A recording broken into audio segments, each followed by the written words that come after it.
시간이 되었으므로 2021년도 11월 5일 금요일 아침 예배를 시작하겠습니다. 다 같이 사도신경으로 우리의 신앙을 고백하겠습니다. 전능하사 천지를 만드신 하나님 아버지를 내가 믿사오며 그 외아들 우리 주 예수 그리스도를 믿사오니 이는 성령이 대하사 동정녀 마리아에게 나시고 본디오 빌라도에게 고난을 받으사 십자가에 못 박혀 죽으시고 장사한 지 사흘 만에 죽은 자 가운데에서 다시 살아나시며 하늘에 오르사 전능하신 하나님 우편에 앉아 계시다가 저리로서 산 자와 죽은 자를 심판하러 오시니다.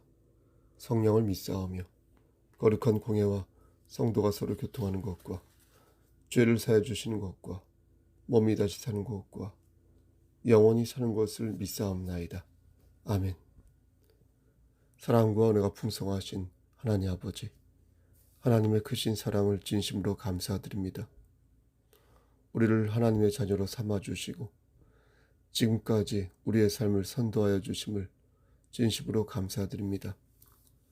우리가 죄를 지었을 때에 하나님의 말씀을 기억나게 하시고 말씀을 다시 묵상하며 다시 하나님의 은혜를 붙잡고 일어설 수 있도록 허락하여 주신 은혜 또한 감사합니다. 이 말씀을 붙잡고 이 은혜를 기억하며 우리가 죽을 때까지 말씀 안에서 살 수 있도록 하시고 나고자 되지 아니하도록 하나님 우리의 삶을 선도하여 주시옵소서. 힘들고 지칠 때 우리에게 주어진 하나님의 나라를 기억할 수 있도록 하시고 신령한 것을 사모하고 추구함으로 말미암아 우리의 삶이 보다 더 성화되어지는 역사 일으켜 주시옵소서. 하나님, 우리의 지체들을 위해 기도합니다. 우리 송석교회 지체들 말씀 안에서 승리할 수 있도록 하시고 저들이 전도해야 할, 저들이 하나님 말씀을 증거해야 할 그 대상들이 속히 깨달아 다 같이 손에 손을 잡고 예배당에 나와 예배를 드릴 수 있도록 하나님 우리의 기도를 들어주시기를 간절히 바라옵고 원하옵나이다. 우리 성도님들 예배당에 참석할 때마다 예배를 드릴 때마다 혼자 나와서 드리는 경우가 많이 있습니다. 그의 남편을, 그의 아내를 전도할 수 있도록 하시고 그의 가족을 주님의 품으로 인도하여서 다 같이 즐겁고 행복하고 평안하게 예배를 올릴 수 있도록 그날이 올 수 있도록 하나님께서 함께하여 주시기를 소원합니다. 하나님, 심신이 연약한 우리 형제와 자매를 위해 기도합니다. 항암 치료를 받고 그리고 아직도 병실에 있고 그리고 오장육부가 연약한 우리의 지체들을 위해 기도합니다. 또한 백신을 맞고 이석증과 이명증에 시달리는 우리의 자매를 위해서도 기도합니다. 여호와 라파 되신 하나님께서 찾아가 주셔서 그들의 몸과 마음을 만져주시고 속히 회복됨으로 말미암아 건강한 상태에서 신앙생활할 수 있도록 하시고 환난과 고통 속에서 하나님의 뜻이 어디에 있는지 잘 헤아릴 수 있는 지혜 또한 허락하여 주시옵소서. 하나님, 우리가 서 있는 그 자리에서 예수 그리스도의 향기를 발할 수 있도록 하시고 그 속에서 하나님의 뜻이 무엇이고 어디에 있는지 잘 헤아릴 수 있는 지혜를 허락하여 주시옵소서. 모든 말씀 예수 그리스도인 받 감사하며 기도드렸사옵나이다. 아멘.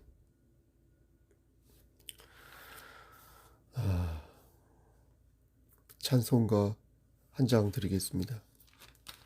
찬송 445장 태산을 넘어 험곡에 가도 무반주로 드리겠습니다. 찬송가 445장 태산을 넘어 험곡에 가도 태산을 넘어 험곡에 가도 빛 가운데로 걸어가면 주께서 항상 지키시기로 약속한 말씀 변치 않네. 하늘의 영광, 하늘의 영광, 나의 맘속에 차고도 넘쳐 할렐루야를 힘차게 불러 영원히 주를 찬양하리. 캄캄한 밤에 다닐지라도 주께서 나의 길 되시고 나에게 밝은 빛이 되시니 길 잃어버릴 염려 없네. 하늘의 영광, 하늘의 영광, 나의 맘속에 차고도 넘쳐 할렐루야를 힘차게 불러 영원히 주를 찬양하리. 광명한 깊인 마음의 바다, 찬란한 천국 바라보고 할렐루야를 힘차게 불러 날마다 빛에 걸어가리. 하늘의 영광, 하늘의 영광, 나의 맘속에 차고도 넘쳐 할렐루야를 힘차게 불러 영원히 주를 찬양하리.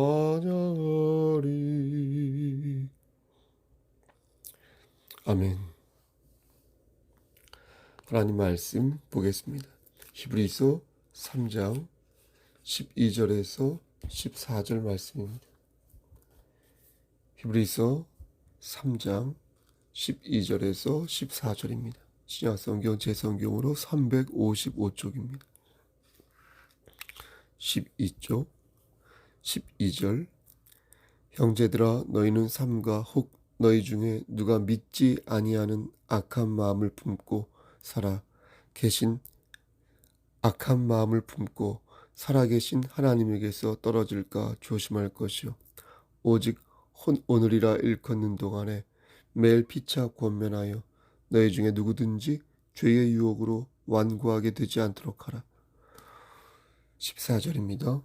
우리가 시작할 때에 확신한 것을 끝까지 견고히 잡고 있으면 그리스도와 함께 참여한 자가 되리라. 아멘. 하나님 이 말씀을 들어 사용하여 주시옵소서. 예수 그리스도 받들어 감사하며 기도드렸사옵나이다. 아멘. 맥킨타이어라는 철학자가 있는데요. 이 사람은 현대 사회가 이기적인 사회가 되는 원인을 도덕성 상실로 보았습니다. 도덕성을 회복하려면 착하게 살아야 하는데 이게 개인의 노력도 중요하지만 사회적으로 힘을 합해서 노력할 때 도덕성이 회복이 가능하다고 말하였습니다.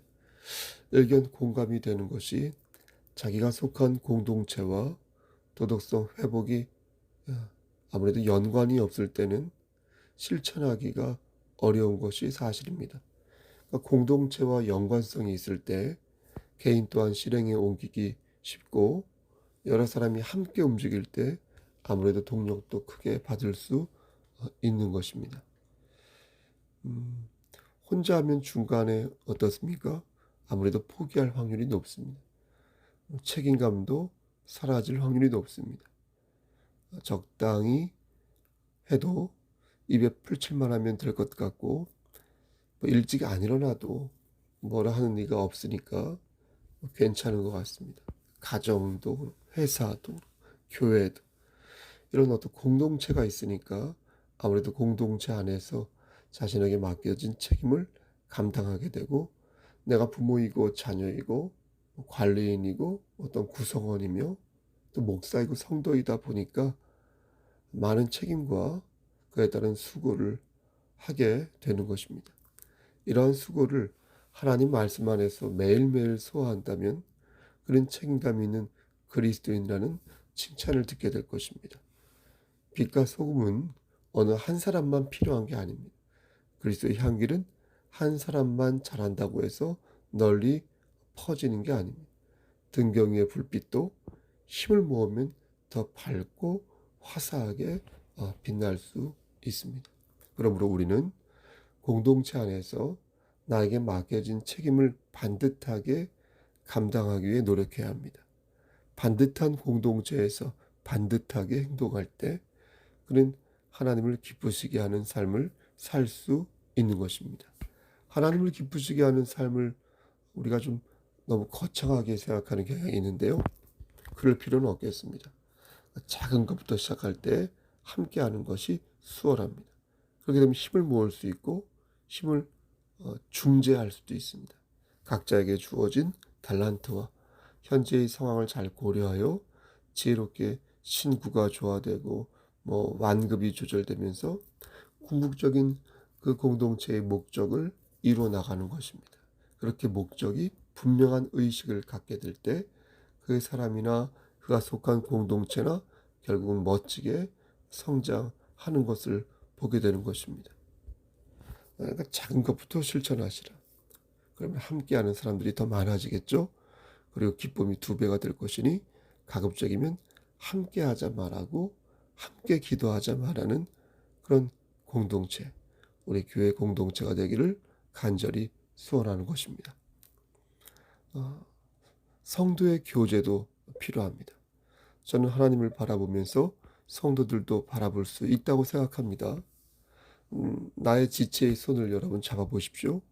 그리고 하나님을 바라보십시오. 그러면 하나님을 바라보면서 내 지체들도 생각하는 형세를 취하게 되는 것입니다.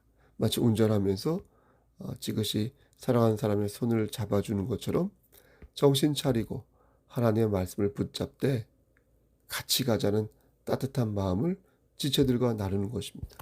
충분히 가능한 얘기요. 그리스도 안에서 아름다운 성도의 교제가 되는 것입니다.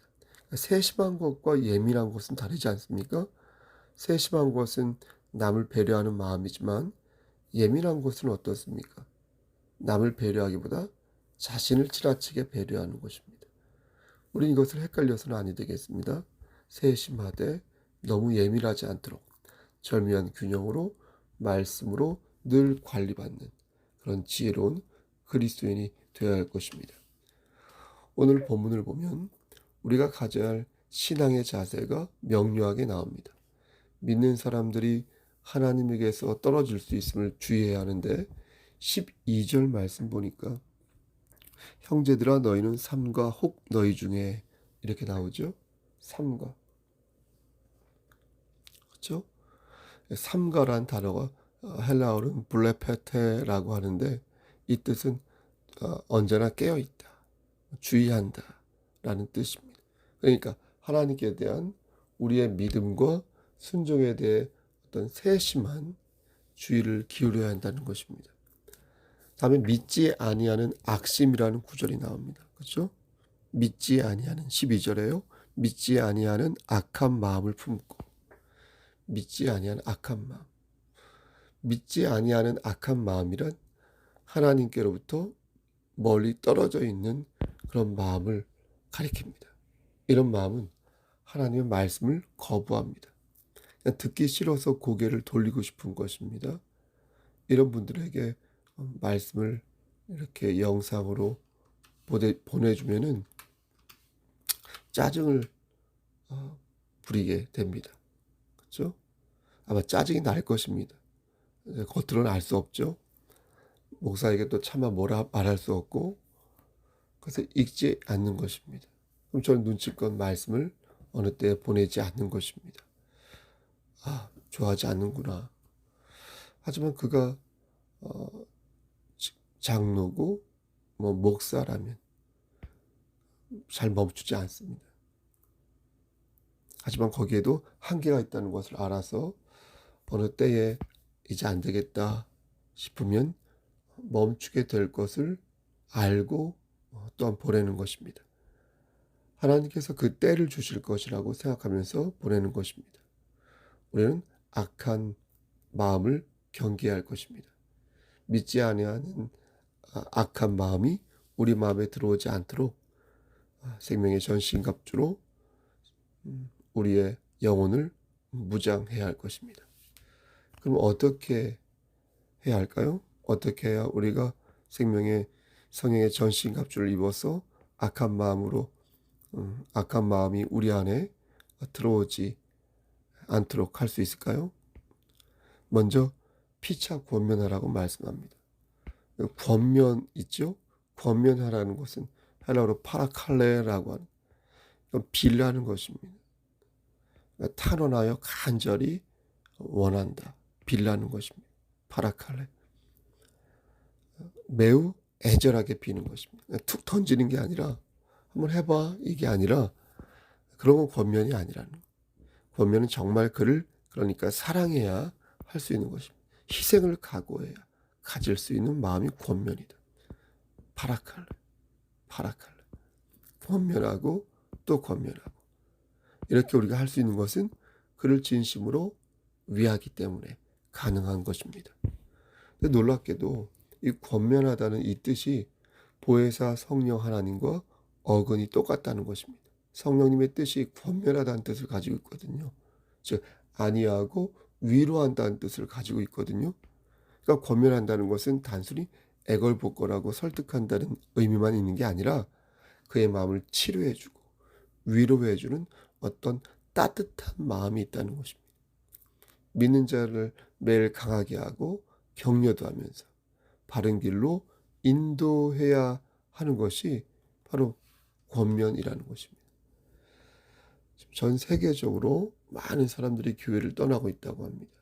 특히 한국 교회 있죠. 한국 교회는 이 코로나로 인해서 전체 성도의 약 한 30% 정도가 줄었다는 통계가 있습니다. 우리 교회도 그렇습니다. 보여야 할 성도가 잘 보이지 않습니다.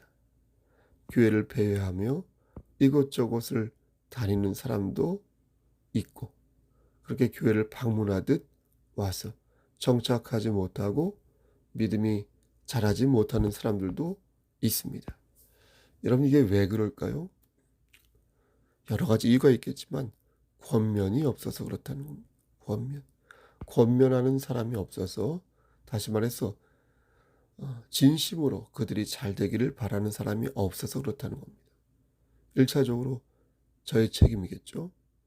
제가 권면할 때 진심을 담지 않았을 수도 있겠습니다. 그러니까 진심으로 강렬하게 그에게 권면하지 않은 것입니다.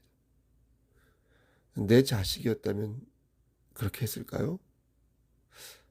아니, 자식인데도 그렇게 못하는 경우가 많은데 이걸 어떻게 설명해야 할까요? 물론 권면을 듣지 않는 사람도 책임이 크겠죠. 하지만 잃어버린 양들을 관리하지 못하고 간절하게 그들을 위해 기도하지 못한 주의 종이 가장 큰 책임이 있다 하겠습니다. 그런 면에서 저는 반성하고 또 반성하는 것입니다. 지혜가 부족하다는 것을 절감하는 것입니다. 그러면서 어떻게 하면 저들이 정신을 차리고 다시 하나님이 기뻐하시는 삶을 살 수 있게 할까? 궁리하고 또 궁리하는 것입니다. 그런데 오늘 본문을 보니까 하나님께서는 그 궁리를 어떻게 하든 매일매일 하라고 말씀하십니다. 한 번 하고 끝나는 게 아니라 매일매일 하라. 성목사 매일매일 해. 우리가 날마다 성령의 음성을 듣는 것이 중요하듯 권면 또한 매일매일 해야 한다는 것입니다. 진심을 담고 매일매일 하게 되면 그게 지겹게 느껴지지 않는다는 것입니다. 따라서 진심을 가지고 매일매일 피차 권면할 때 교회는 죄의 그늘에서부터 벗어날 수 있게 된다는 것입니다. 만약 그렇게 하지 않으면 죄로 인하여 마음이 강팍해지게 될 것이니 죄가 죄를 둘러싸고 켜켜이 쌓여서 죄의 악랄함은 어때요? 기하급수적으로 늘어나게 된다는 것. 그 죄에 얽매여서 흡연하고 음주하고 음란물에 중독되고 약물에 중독되고 결국 질식하고 만다는 것입니다. 오직 오늘이라 일컫는 동안에 매일 피차 권면하여 너희 중에 누구든지 죄의 유혹으로 강팍게 됨을 면하라. 히브리서 3장 13절 말씀. 매일 피차 권면하라. 여러분, 피차 권면하여 부디 악한 마음을 이기시기를 예수 그리스도 이름 받들어 간절히 소원합니다. 다음으로 악한 마음을 버리기 위해 꼭 해야 할 일이 있습니다. 그것이 무엇이냐? 그리스도를 붙잡는 것입니다. 항상 경외하는 자는 복되거니와 마음을 강팍하게 하는 자는 재앙에 빠지리라. 잠언 28장 14절 말씀. 그리스도를 붙잡지 않으면 재앙에 빠지게 된다는 거예요. 그러므로 우리는 그리스도를 끝까지 붙잡고 있어야 합니다. 마태복음 10장 22절 말씀에 또 너희가 내 이름을 인하여 모든 사람에게 미움을 받을 것이나 나중까지 견디는 자는 구원을 얻으리라. 베드로전서 1장 13절 말씀에 그러므로 너희 마음에 허리를 동이고 근신하여 예수 그리스도에 나타나실 때에 너희에게 가져올 은혜를 바랄지어다. 요한계시록 3장 11절 말씀에 내가 속히 이 말이니 네가 가진 것을 굳게 잡아 아무나 너의 멸류관을 빼앗지 못하게 하라. 사랑하는 송석교회 성도 여러분, 그러므로 그리스도의 손을 견고히 붙잡으시기를 간절히 소원합니다. 오늘도 그리스도의 손을 의지하여서 하늘나라가는 그날에 이를 때까지 여러분 나고자 되지 마시고 끝까지 승리하시기를 소원합니다. 저도 가급적이면 열심히 진심을 담아 권면하도록 하겠습니다. 말씀을 정성껏 전하여 말씀으로 은혜 받을 수 있도록 노력하겠습니다. 하나님의 뜻을 실현하기 위해서, 말씀 안에서 승리하기 위해서 저 또한 그렇게 살도록 노력하겠습니다. 여러분, 오늘도 그리스도의 평강이 여러분의 삶 위에 함께 하시기를 우리를 죄에서 구속하여 주신 주님의 이름 받들어 간절히 축원합니다. 아멘. 하나님, 좁은 입으로 말씀을 전하였습니다. 하나님, 말씀만 기억날 수 있도록 도와주시옵소서. 우리가 예수 그리스도에 나타나실 때에 너에게 가져올 은혜를 바랄지어다 말씀하신 주님의 말씀을 기억하여 재앙에 빠지지 아니하도록 하시고 그리스도를 붙잡아서 승리한 삶을 살 수 있도록 붙잡아 주시옵소서. 이제는 우리를 죄에서 구속하여 주신 우리 구주 예수 그리스도의 은혜와 아버지 하나님의 만극하신 그 사랑하심과 성령님의 교통하시고 인도하시는 모든 역사하심이 하나님 말씀 안에서 정말로 피차 서로 권면하며 악한 마음을 이기기를 소원하는 여기 모인 성도와 그들의 가정과 이 재단과 이 나라 위에 그리고 우리 경천노회 목사님들 머리 위에 하나님의 사랑하심이 세세토록 함께 계실지어다. 아멘. 예배를 마쳤습니다. 제가 발음이 조금 안 좋았는데요. 구내염이 생긴 것 같습니다. 입에. 그래서 조금 발음이 안 좋았습니다. 이해해 주시고요. 무슨 일이 있으면 연락 주시고요. 그리고 건강 여러분 건강 유의하시길 바랍니다. 돌아오는 주일 회중 예배 때 만나도록 하겠습니다. 여러분 될 수 있으면 대면 예배로 드렸으면 좋겠습니다. 여러분 오늘도 주 안에서 승리하십시오. 샬롬.